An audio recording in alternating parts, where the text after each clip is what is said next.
जैसे एक सिंह है जंगल में, उसके पास पावर है, तो पूरा जंगल का वो क्या है, राजा है, जो उसके पास पावर है। जिंदा है सर्प सिंह, तो वो पूरे जंगल का राजा है, सब उसके आगे नतमस्तक है। और वही सिंह यदि लकड़ी का बना हो, तो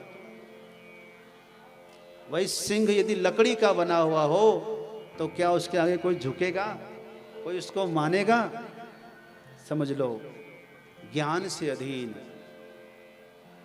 केवल जो है लकड़ी का यदि सिंह है, उसी तरह से आदर नहीं पाता, ऐसा ब्राह्मण का आदर नहीं होता।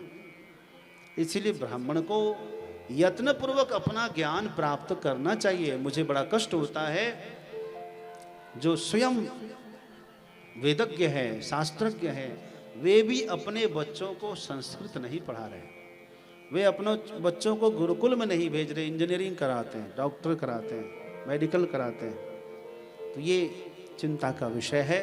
उसका कारण भी समाज ही है, क्योंकि समाज जब उस संस्कृत पढ़े हुए ब्राह्मण का आदर नहीं करेंगे, सत्कार नहीं करेंगे, तो जिसमें आदर मिलेगा वही तो करेंगे, उसका उचित मूल्य नहीं देते हैं। आप जरा सोचना, कोई व्यक्ति है, इंजीनियर पढ़ने वाला व्यक्ति का पैकेज कितना होता है? जो इंजीनियरिंग किया है उसका पैकेज होता है कि नहीं होता है? कम से कम 1 लाख रुपए महीना तो होता है, ज़्यादा होता है। हाँ भाई, ज़्यादा होता ही, 1-1 करोड़ का पैकेज, 1.5 करोड़ का पैकेज रहता है।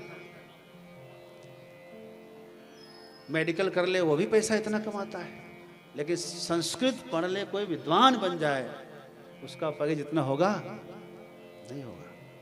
आप लोग उतना देंगे ही नहीं। बहुत अच्छा ब्राह्मण आपके घर में आ जाए विवाह कराने के लिए, बहुत सुंदर ज्ञान संपन्न आ जाए, आपको अपने बैंड बाजे को जितना पैसा देंगे, उससे आधा पैसा देने में ब्राह्मण को आपको कष्ट होता है। इधर उधर पैसा खूब लुटाएंगे।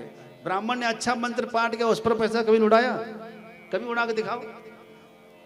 अच्छा कोई गाना गाया, उस पर खूब पैसा लुटाया होगा, इधर उधर नचनिया को, गवैया को खूब दिया। लेकिन कोई ब्राह्मण अच्छा मंत्र पाठ कर रहा है, दौड़ करके उस पर पैसा लुटाओ, ऐसा तो कभी देखने को नहीं मिला।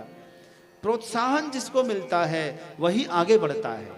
हमारे वेद शास्त्रों को प्रोत्साहन नहीं मिला, वेद पाठियों को प्रोत्साहन नहीं मिला, जिसके कारण लोग वेद पढ़ना, शास्त्र पढ़ना छोड़ते जा रहे हैं। इसकी संख्या कम रही, बड़े बड़े शहरों में खोजने पर नहीं मिलता है। हाँ, और मजबूरी में आपको अयोग्य ब्राह्मण, जो उसको शास्त्र आता भी नहीं है, उससे पूजा करवानी पड़ती है। मजबूरी में, कोई है ही नहीं। मैं देखा कि वेद पढ़ने के लिए कोई पैंट पहनकर वेद नहीं पढ़ता, ध्यान रखना, है नहीं?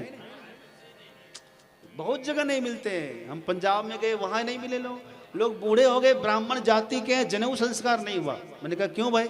बोले किसी ने कराया ही नहीं। स्वयं सबकी बात तो छोड़िए।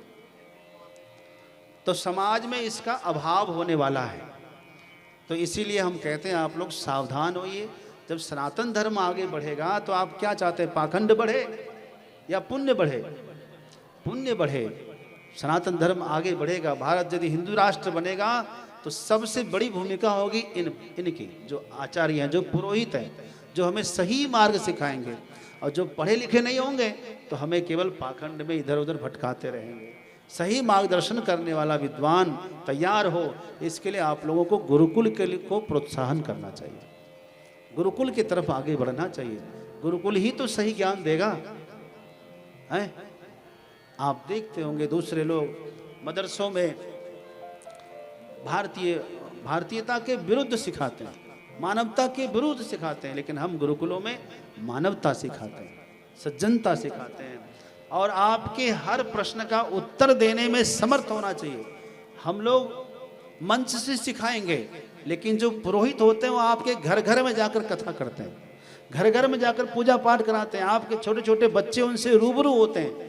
और जब वो बच्चे प्रश्न करें उस पंडित जी से कि पंडित जी आरती के बाद हाथ क्यों धुलाते हैं, भोजन के समय ऐसे क्यों घुमाते हैं, इन प्रश्नों का उत्तर उन पंडित जी के पास होना चाहिए। ये सब प्रशिक्षित तब होंगे जब आप शिक्षा को आगे बढ़ाएंगे, प्रोत्साहित करेंगे। तो इसलिए मैं लगभग हर मंचों से ऐसा कहता हूं कि आप याद रख, किसी को अन्न दान कर देंगे बहुत अच्छी बात है, लेकिन 4 घंटे के बाद फिर भूख लगेगी उसको, फिर आप मिलेंगे नहीं उसको। किसी को वस्त्र दान कर देंगे, 5 महीना 6 महीने 12 महीने के बाद फिर उसको वस्त्र चाहिए, तब वो कहाँ से ढूंढेंगे आपको।